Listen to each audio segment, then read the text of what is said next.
नमस्ते। कभी सोचा है कि एक बहुत छोटा सा मामूली सा काम कितनी बड़ी कितनी गहरी लहर पैदा कर सकता है। आज हम एक ऐसी ही कहानी की बात करने वाले हैं। एक कहानी जो सिर्फ 10 रुपए के एक नोट से शुरू होती है, पर हमें ये दिखाती है कि अच्छाई का असर कहाँ तक जा सकता है। तो चलिए, यही सवाल कि ईमानदारी का एक छोटा सा काम आखिर कितनी दूर तक जा सकता है, इसी सवाल को मन में रखकर इस कहानी में गहरे उतरते हैं। आइए देखते हैं इसका असर कहां तक पहुंचता है। तो कहानी की शुरुआत होती है एक बहुत ही साधारण सी महिला से। उसका एक छोटा सा फैसला, बस एक छोटा सा फैसला, एक ऐसी घटनाओं की श्रृंखला शुरू कर देता है जिसके बारे में उसने खुद कभी कभी सोचा भी नहीं होगा। एकदम सुबह का वक्त है। एक दुकानदार है अब्दुल रहमान, जो बस अपनी दुकान खोल ही रहा है कि तभी वहां एक महिला पहुंचती है।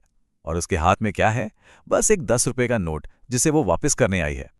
अब हुआ ये था कि पिछले दिन हिसाब में एक छोटी सी गड़बड़ हो गई थी। देखिए, उसने 70 रुपए का सामान खरीदा था और 100 का नोट दिया, तो वापस मिलने थे 30 रुपए। पर दुकानदार ने गलती से उसे 40 रुपए लौटा दिए, मतलब सिर्फ 10 रुपए ज्यादा। अब कोई और होता तो शायद सोचता चलो अच्छा है, किस्मत है, पर नहीं। इस महिला के लिए ये उसके उसूलों का सवाल था। तो अब्दुल रहमान भी हैरान रह गया। उसने पूछा भी कि अरे आप इतनी छोटी सी रकम के लिए इतनी तकलीफ क्यों उठा रही हैं? और उस महिला का जवाब सुनिए कितना गहरा था। उसने कहा, देखो, मोलभाव करना मेरा हक है, लेकिन जब एक बार दाम तय हो जाए तो उससे कम देना वो गुनाह है। मतलब उसकी ईमानदारी उसके खून में थी, उसके सिद्धांतों में थी। पर कहानी का सबसे हैरान करने वाला हिस्सा तो अब आता है। जानते हैं वो ये 10 रुपए लौटाने के लिए कितना दूर से आई थी? 7 किलोमीटर। और रुकिए, ये तो उसका दूसरा चक्कर था। वो पिछली रात को भी आई थी, लेकिन तब तक दुकान बंद हो चुकी थी। जरा सोचिए, 10 रुपए के लिए 14 किलोमीटर का सफर कौन करता है ऐसा? तो सवाल यह है कि आखिर क्यों? इस जबरदस्त मेहनत के पीछे वजह क्या थी? बात सिर्फ उन 10 रुपयों की नहीं थी। ये उसके मरहूम शौहर की सीख थी। एक ऐसी सीख जो उसकी जिंदगी का हिस्सा बन चुकी थी। वो हमेशा कहते थे, कभी किसी का एक पैसा भी मत रखना जो तुम्हारा नहीं है, क्योंकि अल्लाह पाक कभी भी हिसाब ले सकता है।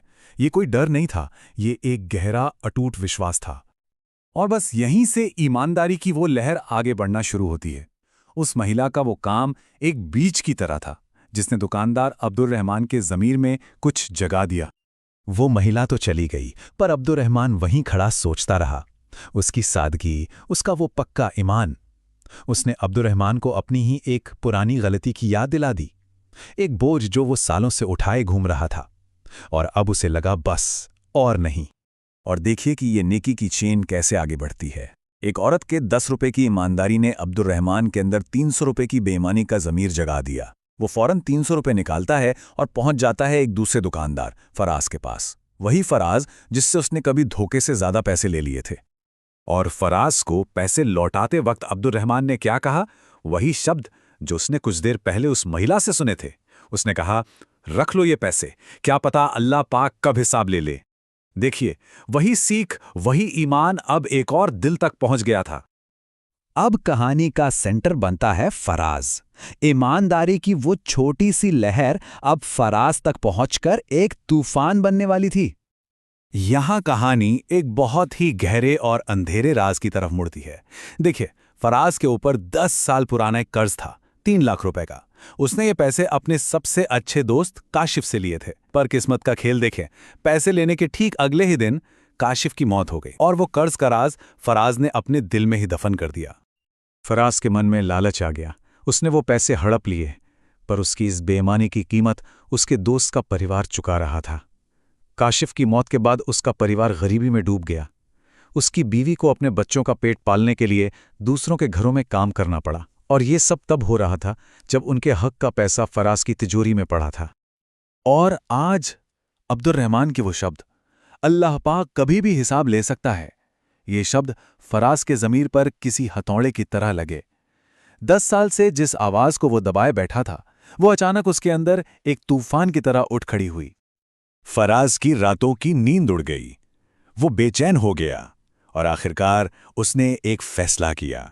एक ऐसा फैसला जो इस कहानी को उसके सबसे अविश्वसनीय मोड़ पर ले जाने वाला था। कई दिन तक वो अंदर ही अंदर घुटता रहा। एक अपराध बोध उसे खाए जा रहा था।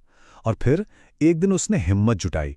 वो बैंक गया, पूरे 3 लाख रुपए निकाले और कांपते हुए कदमों से चल पड़ा अपने दोस्त काशिफ के घर की तरफ, उस 10 साल पुरानी गलती को सुधारने। वहां पहुंचते ही वो सीधा काशिफ की बीवी के पैरों में गिर गया। रोते हुए, गिड़गिड़ाते हुए उसने माफी मांगी और वो 3 लाख रुपए उसके हाथ में रख दिए। वो कर्ज जो उसने 10 साल तक छुपाए रखा था। अब जरा उस औरत के बारे में सोचिए जो सालों से गरीबी और लाचारी से लड़ रही थी। उसके लिए ये रकम किसी चमत्कार से कम नहीं थी। उसे समझ ही नहीं आया कि ये क्या हो रहा है। बस उसकी आंखों से आंसू बहने लगे और उसने दिल से फराज को हजारों दुआएं दी। और अब आता है कहानी का वो मोड़ जहां सारी कड़ियां एक साथ जुड़ जाती हैं। एक ऐसा सच सामने आता है जिसे सुनकर रोंगटे खड़े हो जाएंगे। काशिफ की वो बेवा, वो कोई और नहीं थी, वो वही औरत थी। हाँ, वही औरत जो सिर्फ 10 रुपए लौटाने के लिए 7 किलोमीटर चलकर अब्दुल रहमान की दुकान पर गई थी। सोचिए, कुदरत का इंसाफ देखिए। उसकी 10 रुपए की ईमानदारी घूम फिरकर 10 साल बाद 3 लाख रुपए बनकर उसी के पास वापस लौट आई। तो ये कहानी हमें क्या सिखाती है? इसका मतलब क्या है? चलिए इस पर बात करते हैं। पहली बात तो ये कि ईमानदारी का रास्ता आसान नहीं होता। ऊपर वाला इम्तिहान लेता है, बहुत मुश्किल इम्तिहान लेता है, पर वो कभी साथ नहीं छोड़ता। हो सकता है इंसाफ मिलने में देर हो जाए, लेकिन एक ना एक दिन सच्ची दुआएं सुनी जरूर जाती हैं। और सबसे बड़ी सीख, सबसे बड़ा सबक यह है कि ईमानदारी सिर्फ एक अच्छी आदत नहीं है, ये हमारे ईमान का, हमारे विश्वास का हिस्सा है। क्योंकि देखिए, हराम का पैसा शायद कुछ वक्त के लिए अमीर बना दे, लेकिन वो जिंदगी से सुकून और बरकत हमेशा के लिए छीन लेता है। और यही वो गहरा सच है जो हमें 10 रुपए के एक मामूली से नोट ने सिखाया।